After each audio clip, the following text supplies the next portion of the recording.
Hi, today we get a lot of our patients that come in that newer to chiropractic that have a lot of anxiety about the different types of adjustments that they might see in our office. So today we're going to show a couple different styles of how to adjust the low back. There's three main styles that we use. We use a manual technique, we do a Thompson drop technique, and we also use an activator technique in our office. So the first technique I'm going to show you is the Thompson drop technique. So if we're looking at the low back and the pelvis, well, there's a lot of different ways. The pelvis can shift down, it can shift up, it can shift in, it can shift out. The drop technique is a lighter technique that you're kind of easing that bone into place as well. So typically what we're going to do is there's a little lever on the bottom of the table that you can raise up. It raises that lower piece underneath your pelvis. You can get right on top of the pelvis and give a little push.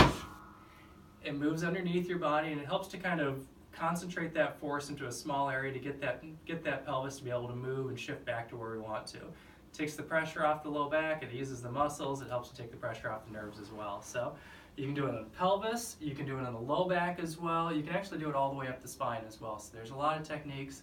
It's a very light technique, it's easy on the spine, you don't twist or turn the body at all, you don't torque on the low back or the disc pads. Works great for a lot of people in a lot of different ages. We do it on people from a young age all the way up to 90, 100 years old. You can still use that on them as well. So it's a great technique to use in the office. The next technique we use is more of a manual technique. The manual technique, it's basically the popping and cracking that everybody always thinks about. So it's more of a side posture technique used with the pelvis and the low back. So I'll have my patient turn on her side. What we do is we take the top leg, raise that top leg up, take the shoulder, pull the shoulder back, the hips towards, put a little bit of pressure on the side of the leg and it helps to add some pressure to that low back.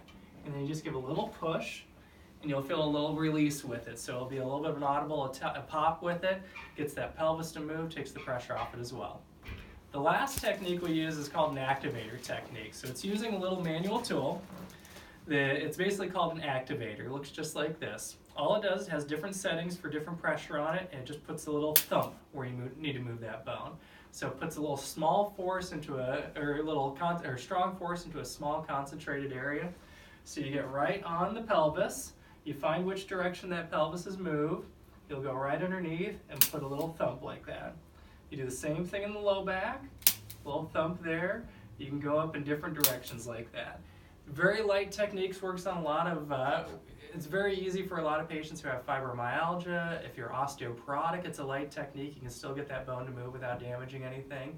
A lot of our patients really seem to love it as well. So those are the three main techniques for the low back that we use in our office. There are different stretches and different exercises we can work with as well to get that to ease up, but does really good with a lot of our patients. So thanks for watching.